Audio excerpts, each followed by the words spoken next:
Hey everyone, it is me, Tedley Tedlicious here, the butchest bear in America, and this is my YouTube episode vlog of RuPaul's Drag Race All-Stars Season 4. This episode came up, and you know what? Did you guys know Naomi Smalls was there? The most important thing about this episode, right off the bat, who cares about anything else, Miss Stacy Layne Matthews walked through the door of RuPaul's Drag Race All-Stars 4, and I was so excited. And something that I wish they had touched on even more is that Manila was like super excited that Stacy Layne Matthews was back. For those of you who don't remember, this was a huge deal because back in the day, Stacy Layne Matthews was a booger according to Manila, and Manila was a Heather. Now let me ask you, who the hell is Heather? But so anyways, Manila was actually excited to see Stacy, which means that I actually like Manila Luzon again because she was a hater to Stacy Layne Matthews before, but now Stacy Layne came back and she was super excited to see her, so it's like, yay! Oh my goodness, it was like a season 3 reunion. It was basically like the Coven reunion of this show. But so it was so excited to see those two back in the room again, the Heather versus Booger again. Oh my goodness, Miss Henny was back in the house. She was here to represent. She was here to show that season 3 still had it. Oh my goodness, I was so excited to see Stacy Layne. She was seriously, I don't care what else happened this episode. I don't care who wins this season. Stacy Layne Matthews was back in the workroom. That's all that matters to me. I was super excited to see Miss Henny back again. But so anyways, besides her coming back, the whole point of the episode was that they were doing a girl group routine with Miss Henny. Oh my god, and Naomi Smalls knew who she was. I was super excited. Like, she was 12 when Henny was on. But so, anyways, they were gonna do girl group routines where they recorded their vocals for Stacy Layne Matthews to do a song with them on, and it was super exciting. So basically, not much happened this episode, but a big deal that happened on this episode was the fact that Farrah versus Gia Gunn had some kind of past history together where they were at odds, they were feuding, blah blah blah. Basically, Gia Gunn seemed to have some legitimate points if what she's saying is true, but on the other hand, Farrah's like, go make up your storyline for your airtime, and Gia's like, oh, what? But so anyways, who knows if Gia's being legitimate or not. The only thing I know is that if Laganja was there, we would be a little more sure of whether it was bullshit or not. But so anyways, all we can really say is Gia is there to be representation as well as drama, apparently, because you could just tell the producers, like, go over there, go bother them, go bother them. And it's just like, oh my goodness, don't make poor Gia do this. She looks so beautiful this episode, don't make her be the shady queen. But so anyways, there was some Farrah versus Gia drama. Spoiler alert, Farrah gets eliminated, and then she jokingly says the "you don't love me" thing to Valentina, but then she says the "oh no, but you really don't love me" to Gia Gunn. So apparently someone doesn't love Farrah Moan at any given time.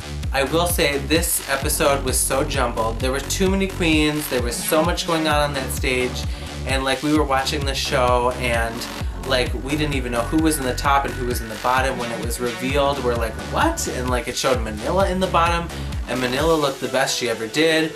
Manila loved Stacy Matthews again. Manila was not wearing the streak in her hair. What? Like, I thought she did so good. I thought she was amazing. I will say, like, she was a little demure in her little performance, except, you know what, like, I feel like Manila is not being given the airtime on the show that she deserves, because, like, I don't know, I feel there's just so much there that could be invested in, but she's just being seen as like this side character, almost like BB was last season where she was just kind of there. It's like they're doing that to Manila again, a little bit to Latrice, but specifically Manila, because Manila has so much going on. Oh my god, she could probably be like having all these storylines with all these people, who knows? But so anyways, apparently she's just not being featured yet, who knows, but you know, whatever. Oh my goodness, and so then who was even the top two? Oh my gosh, it was Valentina versus Monet Exchange, the two newer season girls, and Valentina was gonna do another lip sync to an Ariana Grande song. Ariana Grande. They were gonna do this Ariana Grande song. Valentina was right back on there on that stage Was she gonna forget the lyrics? Was she gonna... Now, I will say when you listen to an Ariana Grande song, all you're hearing is...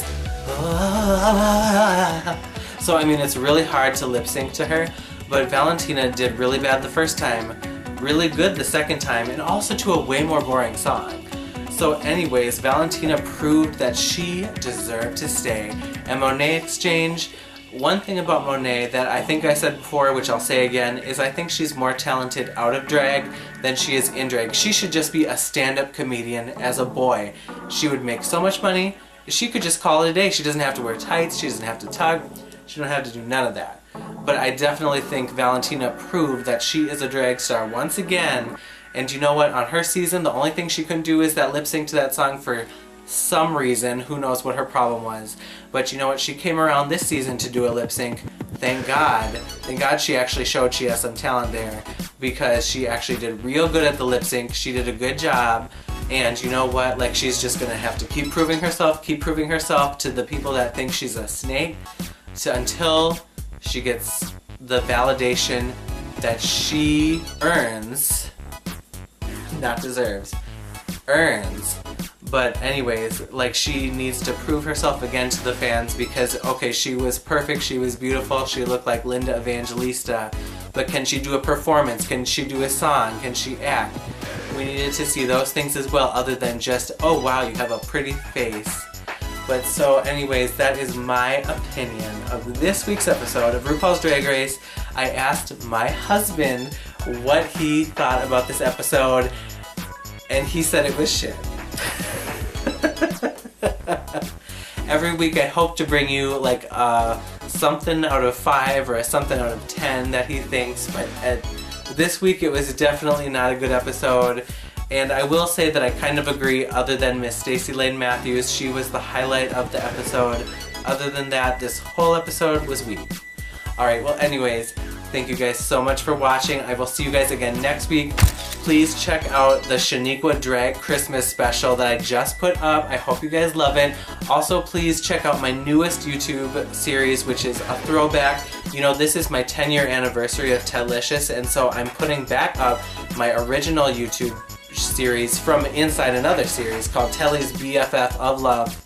Tedley's Next Top BFF of Love, something like that. But anyways, it's a competition where I found my new best friend back in 2009 because this is a 10-year anniversary. But anyways, thank you guys so much for watching this. I will see you guys next week.